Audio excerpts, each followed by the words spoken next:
Contract वाली बहू। नरेश की माँ अपने बेटे से मिलने दिल्ली आ रही है। इस बात का पता चलते ही नरेश के दिल में हलचल मच जाती है। नरेश अपनी माँ के स्वागत की तैयारी में लग जाता है। साथ ही उसे डर भी सताने लगता है कि उसकी माँ कहीं अपनी पुरानी जिद पर फिर से बैठ ना जाए।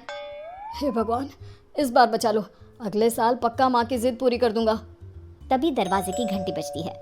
नरेश दरवाजा खोलता है तो सामने अपने मकान मालिक को देखकर हैरान हो जाता है, क्योंकि उनके साथ एक सुंदर सी लड़की भी थी। अब नमस्ते अंकल, कुछ काम था, मुझे बुला लेते। आपने क्यों कष्ट किया? अरे नहीं, इसमें कष्ट कैसा, मैं तो बस तुम्हें रीना से मिलवाने आया था। आज से रीना तुम्हारे साथ इसी फ्लैट में रहेगी। अंकल, कोई लड़का फ्लैटमेट नहीं है? एक अनजान लड़की के साथ रहना मेरे लिए थोड़ा अजीब होगा। देखो नरेश, मैं तुम्हें पहले भी बता चुका हूँ कि इस फ्लैट में तुम्हें किसी ना किसी के साथ एडजस्ट करना ही होगा, या फिर तुम अकेले पूरे फ्लैट का किराया दे दो, मैं किसी को नहीं रखूंगा।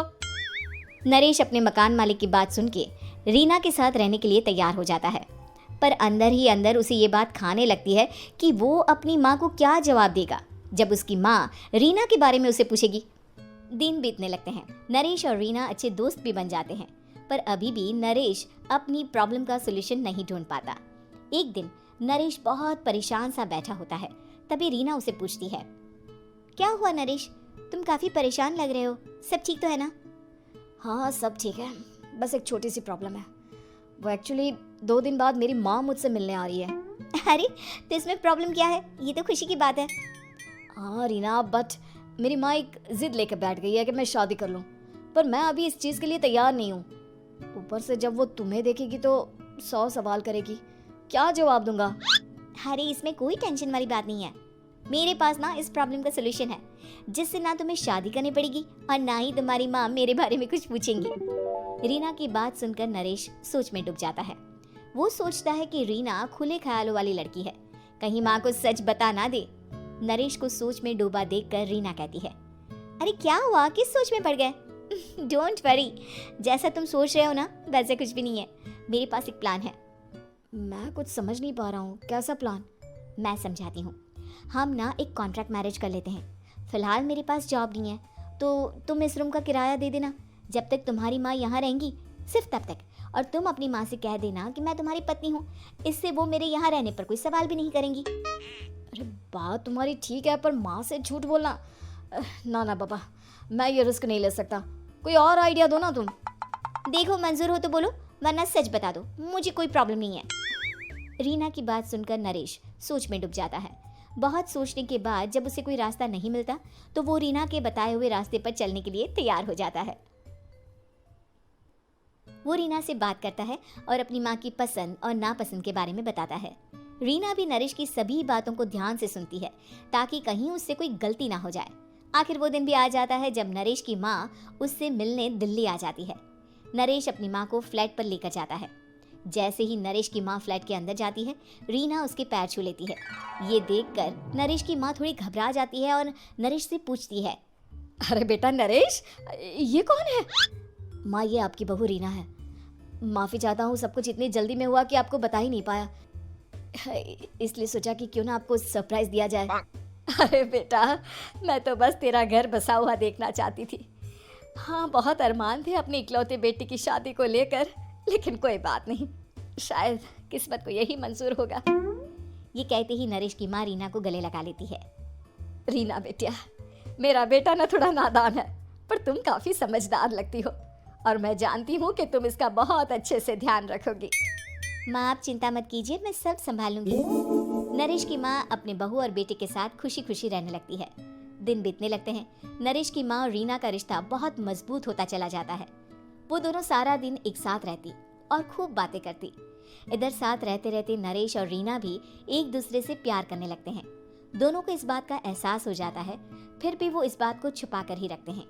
एक दिन नरेश की माँ और रीना शादी के बारे में बात करने लगते हैं। रीना बिटिया, ये तो नरेश ने मुझे बिना बताए शादी कर ली, वरना मैं तो अपनी इकलौती बेटी की शादी इतनी धूमधाम से करती कि सारी दुनिया देखती रह जाती। अच्छा माँ, आप ऐसा भी क्या करती नरेश और मेरी शादी में जो दुनिया देखती रह जाती? अरे बिटिया, एक माँ के अरमान तुम अभी नहीं समझोगी। मैं तो अपनी बहू को एक रानी की तरह लेकर आती और शादी भी बिल्कुल शाही अंदाज में करती। पर मेरे तो सारे अरमान ऐसे ही रह गए।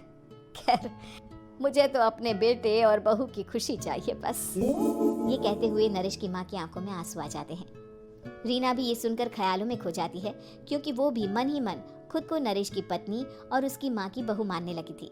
शाम को जब नरेश ऑफिस से घर आता है तो रीना खुद को रोक नहीं पाती और नरेश के सामने उसकी माँ को अपने और नरेश के रिश्ते का सारा सच बता देती है।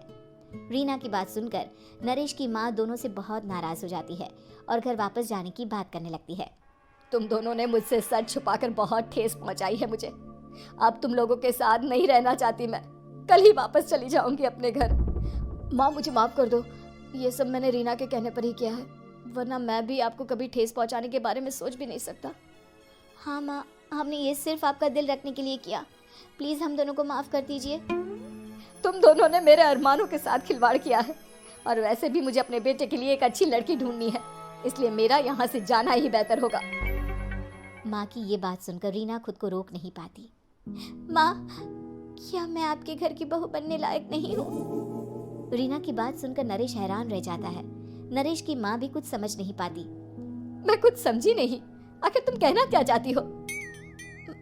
माँ, मैं वो नरेश से बहुत प्यार करती हूँ और साथ ही साथ मैं आपको भी अपनी माँ मान बैठी हूँ। आज जब आपकी बातें सुनी तो खुद को रोक नहीं पाई, इसलिए सारा सच आपको बता दिया। रीना की बात सुनकर नरेश की माँ की आंखों में आंसू आ जाते हैं और वो अपने बेटे नरेश और रीना को गले लगा लेती है। मेरे घर की बहू तो सिर्फ रीना बिटिया ही बनेगी। मैं आज ही तुम दोनों की शादी की तारीख निकलवा दूंगी, बस एक बार तुम्हारे घर वाले मान जाए। उसी दिन रीना के माता पिता भी उनके फ्लैट पर आ जाते हैं। दोनों परिवार आपस में बैठकर बातें करते हैं और शादी के लिए राजी हो जाते हैं। रीना भी कॉन्ट्रैक्ट फाड़ देती है और कहती है, सही मायने में मैं अब बहू बनूंगी। अब तक तो सिर्फ कॉन्ट्रैक्ट वाली बहू थी।